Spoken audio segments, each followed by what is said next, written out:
Every person has to stand and defend voting rights. Voting should be for all people. Voting rights are under attack like we have not seen since the days of Jim Crow. Now is the time to ensure national standards that will protect and expand our access to the ballot. Mr. President, we demand voting rights now. There is no excuse to not pass voting rights reform. All other rights depend on the right to vote. It is the number one issue of our times at this moment. Get this done. What do we want? Voting rights! When do we want it? Now! Just over 100 years ago, brave women stood on this very spot with much the same message that we deliver today. Full and equal voting rights for all. Fellas, women are going to lead the way. Stay with us, follow the message, keep on, keep it on, and we are going to fight this good fight. The far right is currently attempting to rewrite history.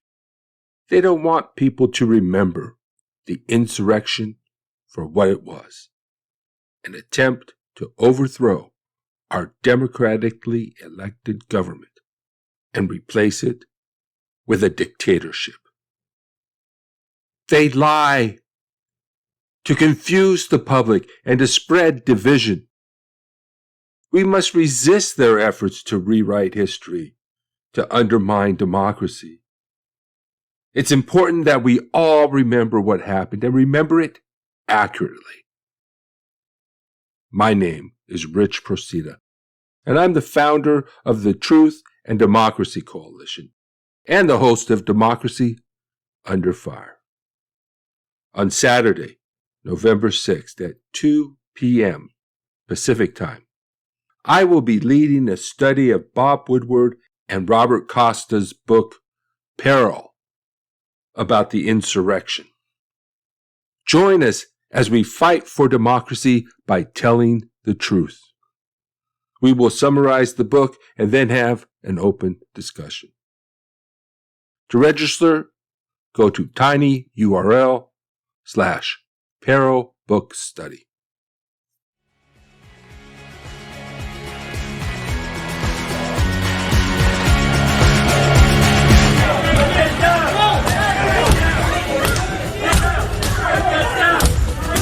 Now, according to public reporting, D.C. Mayor Muriel Bowser first called Army Secretary Ryan McCarthy to ask for help at 1:34 p.m.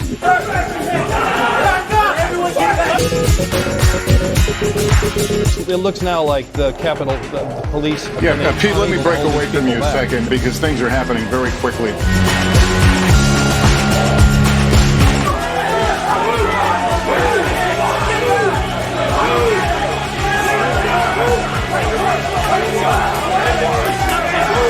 According to your written testimony, you were, quote, aware that demonstrators had breached the Capitol.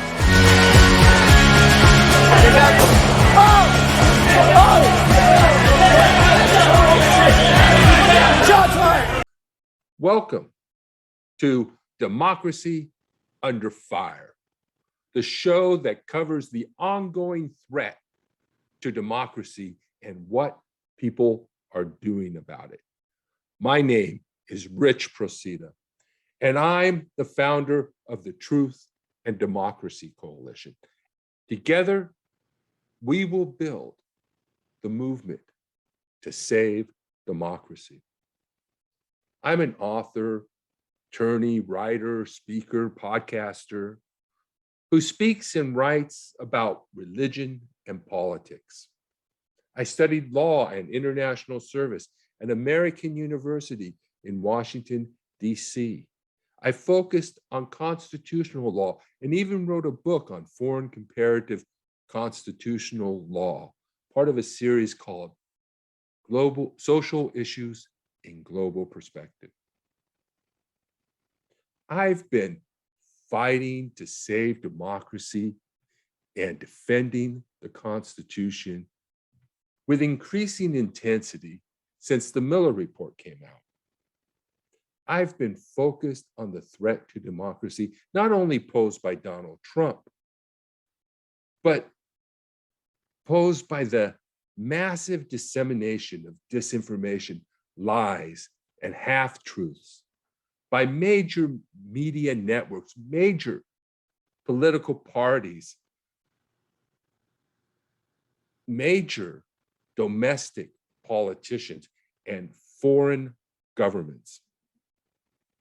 We need a pro-democracy movement in America capable of bringing tens of thousands of people into the streets. To that end, I have formed the Truth and Democracy Coalition.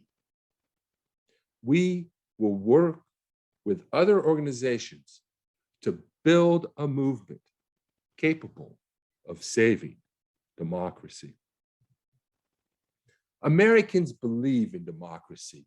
The American experiment in democracy is at the heart of our Constitution and the foundation of our nation. To be an American is to be free. We must never allow our republic to be overthrown and replaced with a dictatorship. We must pass the Freedom to Vote Act to protect our democracy. The Freedom to Vote Act is a bill everyone should support. It addresses election integrity and protects voting rights. It allows for voter identification and ensures that every citizen can get an ID card. It sets minimum standards for accessibility to the ballot box and requires reliable audits of election results. It protects against election interference and prohibits voter intimidation. It provides money for new and upgraded election equipment and makes it a crime to harass or interfere with election workers. The compromise bill put together by conservative Senator Joe Manchin is strong on election integrity, and it protects voting rights. Both sides, Trump supporters and liberal Democrats, are worried about democracy in America. Republicans are concerned about election integrity, and progressives want to protect voting rights. The Freedom to Vote Act addresses both of these concerns. Everyone should support it. Today, we demand that the Senate pass the Freedom to Vote Act and end the abuse of the filibuster. The anti-majoritarian filibuster was meant to be hard to sustain in order to prevent it from being abused.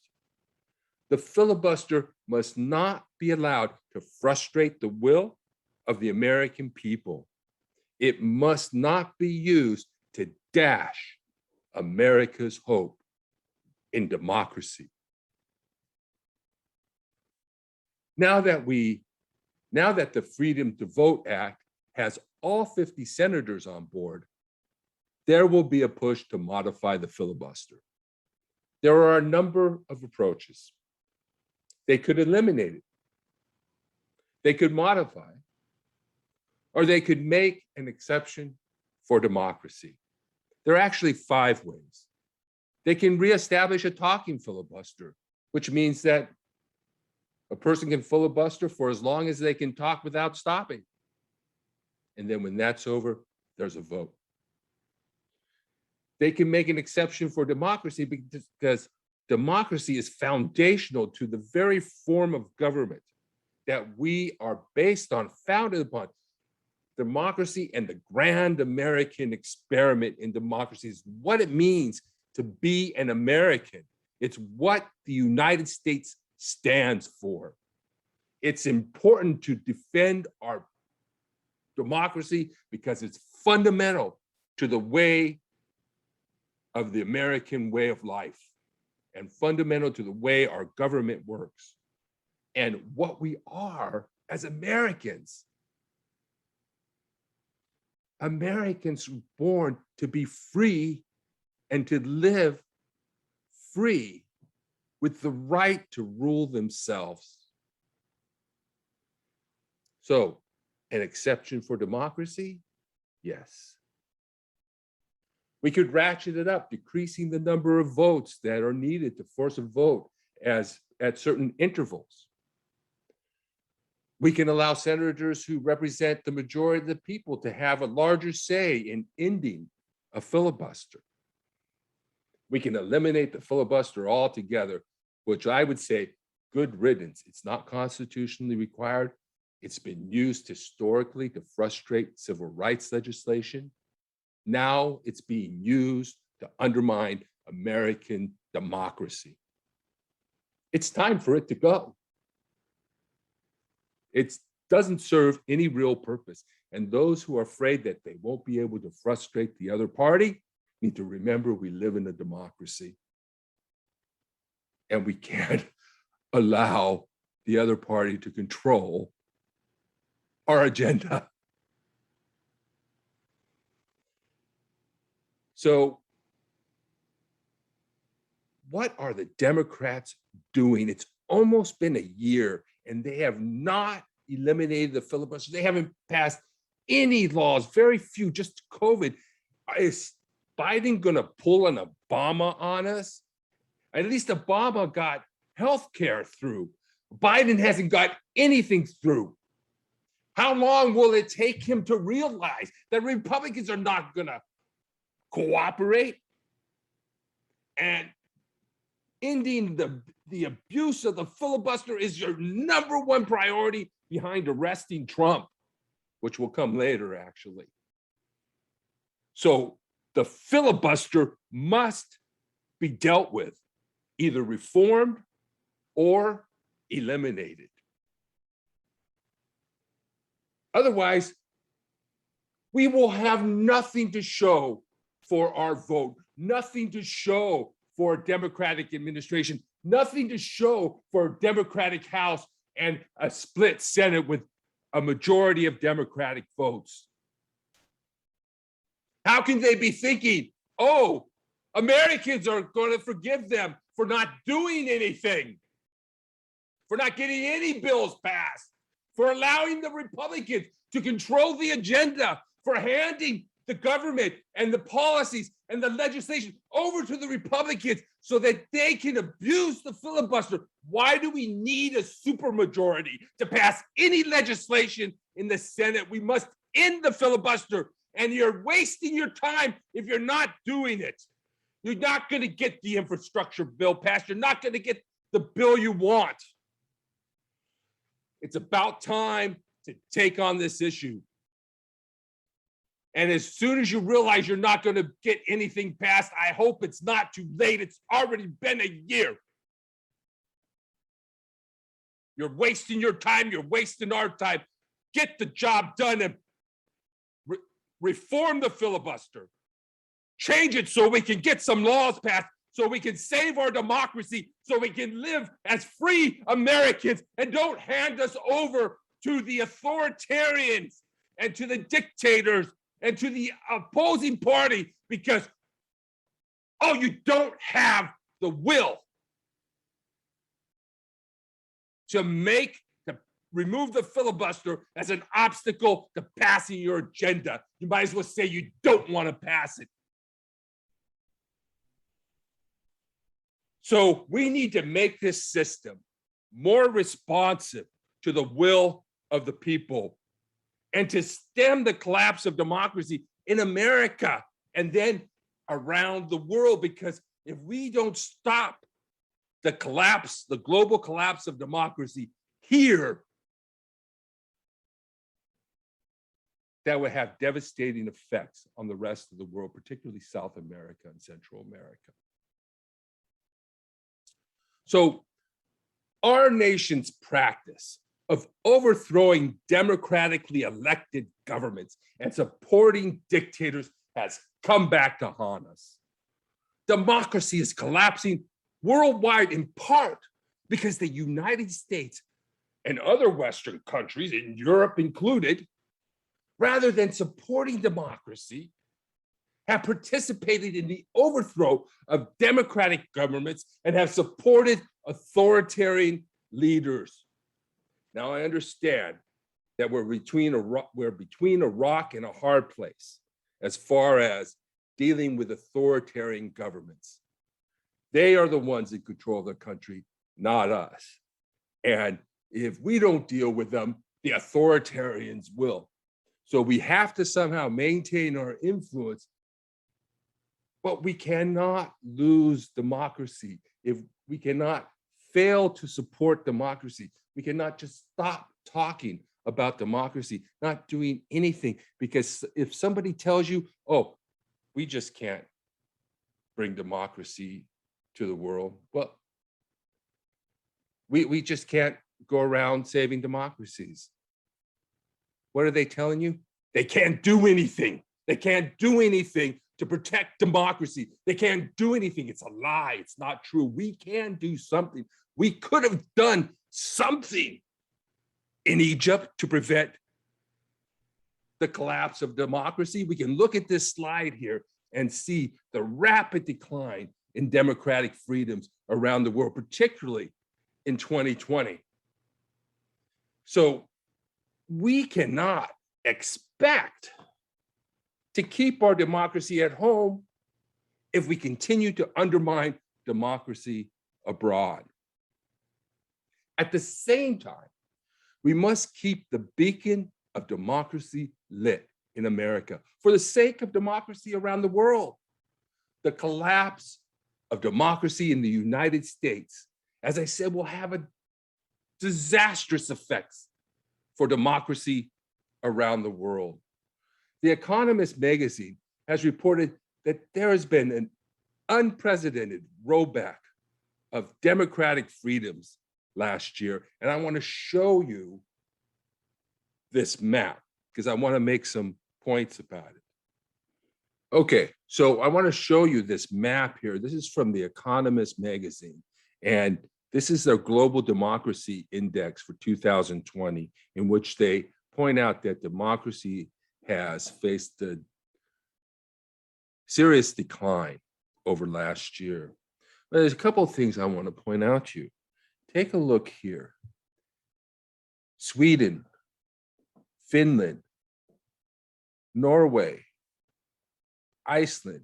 You see, Iceland's number 2, Sweden number 3, Norway number 1, Finland number 6, Canada number 5. They're full democracies. And what that tells me is that social democracies are the best.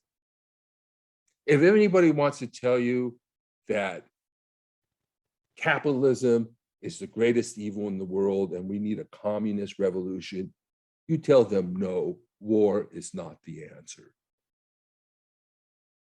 Social democracies are the best because democracy becomes first. The moment you try to establish, because what socialists do is they think that you have to establish economic equality before you can actually have a democracy. But the problem with that is that if you're trying to set up a government in which you're not responsive to the will of the people, with the promise that you will be once everybody gets equal, it's very hard to move from once you start using authoritarianism, once you start relying on violence, it's very hard to stop. I mean, why would you stop once you get into power? What type of person would take power and be and use it as an authoritarian? They may tell you, right, that once we get equality, we will have a real democracy. No, first you choose your democracy, you have a democracy, then you decide what type of economic system you want. And that's the genius of social democracies. Because somebody who goes into power through war, through violence, or thinks that they need to take authoritarian control for any length of time until we establish an equal economic system, I wouldn't trust them. They're not going back to democracy. And I think this map proves it. Take a look over here.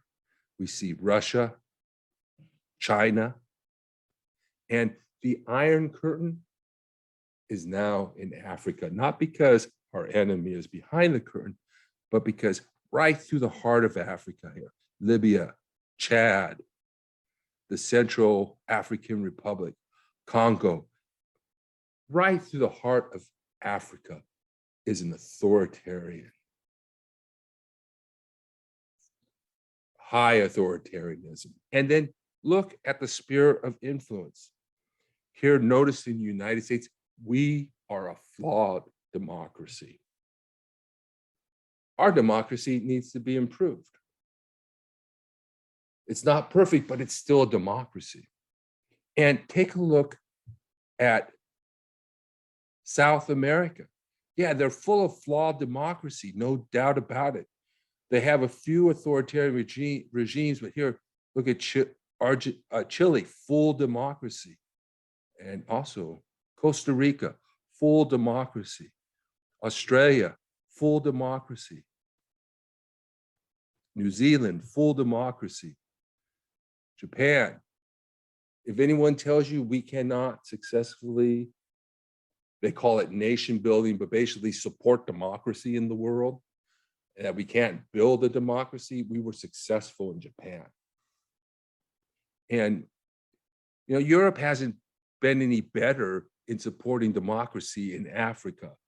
In fact, they just want stability. And I think they've been stung too by their failures. But of course, we have to recognize that there are enemies to democracy. There are people who don't want democracy in all of these countries, as well as in our own.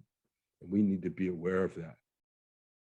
Not only we see that authoritarian is growing, but the sphere of influence. If anybody tells you that the United States is the evil empire, the maker of colonialism and slavery, the worst, don't believe a single word. And compared to what?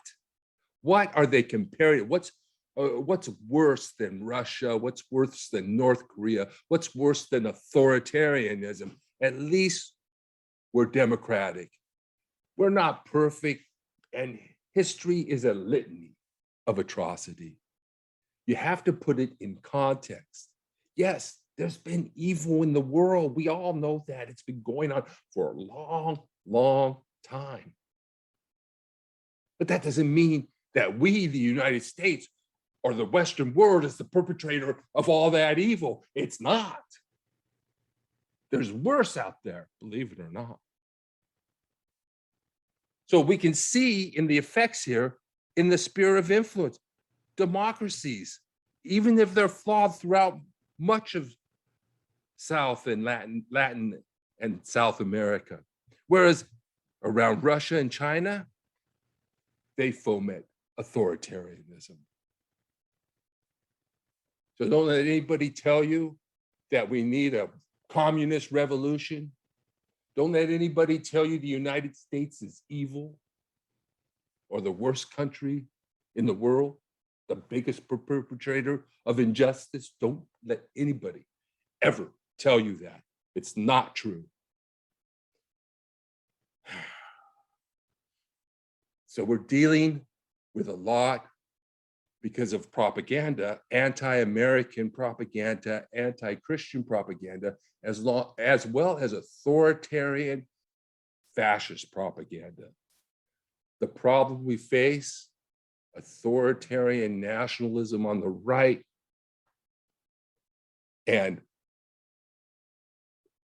a socialist, undemocratic, not really supportive of democracy fully, more interested in trying to incorporate race into their Marxist ideology and socialist movement. And right now, what we're hearing from the left is that people don't care about democracy. Can you believe that? That doesn't make any sense. Young people don't care about democracy. Democracy is too abstract. Some of these messaging people are saying, no, Americans will fight and die for democracy. Because they're socialists, they don't want people to be in a movement to support democracy. What they want is a movement to support socialist change. economic policies. And so they don't want people focusing on democracy. They don't want a democracy movement. They want their socialist movement. So on the right, we have authoritarians who are willing to install dictators. And on the left, we've got socialists who care less about democracy and more about their economic agenda. And that's the problem we're in. So I believe that the central political struggle in this world is between authoritarian governments and democratic forms of government. We have had a problem with domination systems and the gap between the rich and the poor for a long time, since ancient times, long before capitalism. We've had this problem even worse with slavery, long before capitalism, long before the Western world. Well, the Western world was around then, but we've had the problem for a long time. Capitalism is not the cause. It's just an economic system. We need democracy first, then we decide and regulate our economies. And social democracies are the best form of government that we have. The saying, democracy is not perfect, it's very messy, but it's the only type of system that can represent the will of the people. For the vast majority of human history, people have lived under the rule of tyrants. Democracy is not going to survive unless we organize and demand it. I've decided to commit my latter years to this cause because I won't let democracy die without a fight. Join me as we build a movement together to save democracy. Now, to do that, we're going to need to call our senators. We're going to need to call the president. We need to reform the filibuster. No more waiting around, no more dickering around. Get the job done. We may be at the final stretch of passing this Freedom to Vote Act, but our work on democracy is not over. We still need to work to protect our democracy. If we can pass the Freedom to Vote Act, it will end gerrymandering, make sure that we have access to voter ballot boxes, make sure voting places are open for reasonable hours, vote by mail if necessary. We will be in a much better position to protect our democracy if we can pass that act. So we must not take democracy for granted. Democracy, like the Constitution and human and civil rights, is something we have to defend and fight for. Our democracy is imperfect and needs improvement, but we must jealously guard our democracy and fight to make it more transparent and responsive to the will of the people. Thank you for watching this show. If you like it and want to support the show and my work, go to gofundme.com/f/democracy-under-fire and support the show and the Truth and Democracy Coalition.